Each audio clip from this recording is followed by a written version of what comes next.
memutuskan untuk menurunkan BI rate sebesar 25 basis point menjadi 5%. Demikian juga suku bunga deposit facility turun sebesar 25 basis point menjadi 4,25% dan suku bunga lending facility juga turun sebesar 25 basis point menjadi 5,75%. Terima kasih Pak Yunanto Hediawan. Bismillahirrahmanirrahim. Assalamualaikum warahmatullahi wabarakatuh. Salam sejahtera bagi kita semuanya. Salam, Om Swastiastu, Namo Buddhaya, salam kebajikan. Rekan-rekan media yang saya cintai dan banggakan, seluruh para ekonom, kolega dari kementerian lembaga, para akademisi, dan juga masyarakat luas. Selamat datang kembali pada siaran pers, konferensi pers, rapat Dewan Gubernur Bulanan Bank Indonesia yang kami adakan hari ini.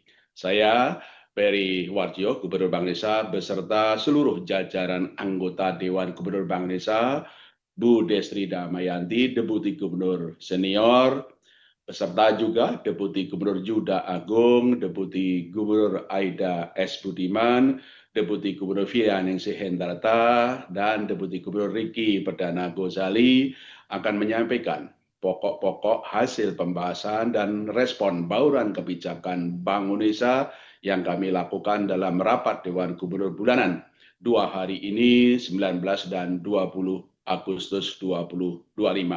Dengan mendasarkan asesmen proyeksi dan berbagai arah ke depan tersebut, rapat Dewan Gubernur Bank Indonesia pada tanggal 19 dan 20 Agustus 2025 memutuskan untuk menurunkan BI rate sebesar 25 basis point menjadi 5%.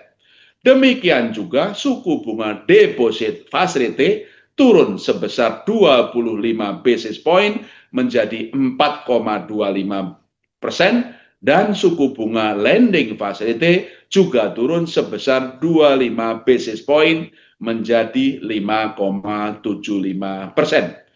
Keputusan penurunan suku bunga BI rate ini konsisten dengan tetap rendahnya perkiraan inflasi tahun 2025 dan 2026 dalam sasaran 2,5 plus minus 1%, terjaganya stabilitas nilai tukar rupiah, dan perlunya mendorong pertumbuhan ekonomi sesuai dengan kapasitas perekonomian. Kedepan, Bank Indonesia akan terus mencermati ruang penurunan suku bunga untuk mendorong pertumbuhan ekonomi yang lebih tinggi sejalan dengan rendahnya perkiraan inflasi dengan tetap mempertahankan stabilitas nilai tukar rupiah. Sementara itu, kebijakan makroprudensial longgar terus diperkuat untuk mendorong kredit pembiayaan, menurunkan suku bunga, dan meningkatkan likuiditas perbankan bagi pencapaian pertumbuhan yang lebih tinggi. Kebijakan sistem pembayaran juga diarahkan untuk turut menopang pertumbuhan ekonomi melalui perluasan akseptasi pembayaran digital, penguatan struktur industri sistem pembayaran, serta penguatan daya tahan infrastruktur sistem pembayaran. Arah bauran kebijakan moneter, makroprudensial, dan sistem pembayaran untuk mempertahankan stabilitas dan mendorong pertumbuhan ekonomi yang berkelanjutan tersebut didukung dengan langkah-langkah kebijakan Bank Indonesia sebagai berikut. Pertama, penguatan strategi operasi moneter pro market guna makin memperkuat efektivitas transmisi penurunan suku bunga, meningkatkan likuiditas, mempercepat pendalaman pasar uang dan pasar falas, serta mendorong aliran masuk modal asing dengan memperkuat efektivitas transmisi penurunan suku bunga melalui penyesuaian struktur suku bunga instrumen moneter dan swap falas dengan tetap menjaga daya tarik aliran masuk portofolio asing ke aset keuangan domestik, meningkatkan likuiditas di pasar uang dan perbankan melalui lelang sekuritas rupiah Bank Indonesia SRBI secara terukur dan pembelian surat berharga negara SBN di pasar sekunder, serta memperkuat peran dealer utama untuk meningkatkan transaksi SRBI di pasar sekunder dan transaksi repurchase agreement repo antar pelaku pasar.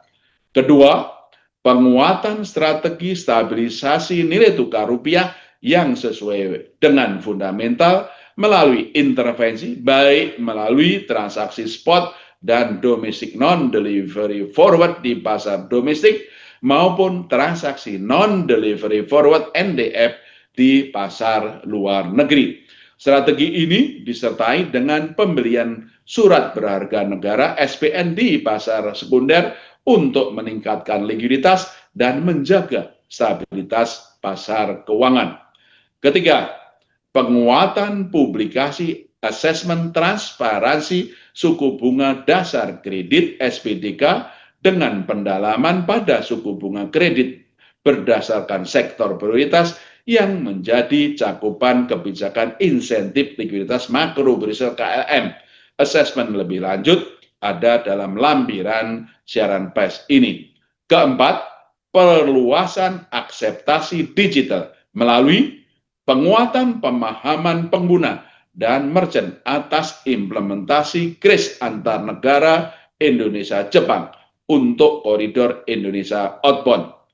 Pengembangan KRIS antar negara Indonesia-Jepang untuk koridor Indonesia inbound dan persiapan implementasi KRIS antar negara Indonesia-Tiongkok serta memperluas implementasi KRIS tanpa pinde TAP melalui upaya peningkatan adopsi digital di berbagai sektor dan wilayah. Serta kelima, penguatan dan perluasan kerjasama internasional di area kebank sentralan termasuk dengan memperkuat konektivitas sistem pembayaran dan transaksi menggunakan mata uang lokal, local currency transaction, serta memfasilitasi penyelenggaraan promosi investasi dan perdagangan di sektor prioritas bekerja sama dengan instansi terkait. Bank Indonesia juga terus memperkuat sinergi kebijakan dengan pemerintah untuk menjaga stabilitas dan mendorong pertumbuhan ekonomi yang lebih tinggi sejalan dengan program Asta Cita pemerintah. Selain itu, Bank Indonesia juga terus mempererat sinergi kebijakan dengan Komite Stabilitas Sistem Keuangan KSSK untuk menjaga stabilitas sistem keuangan.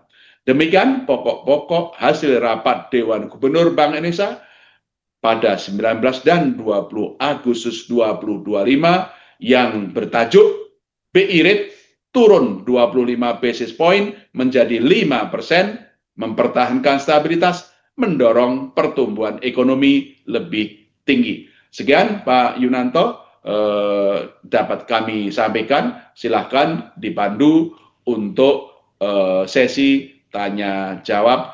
Terima kasih. Wassalamualaikum warahmatullahi wabarakatuh.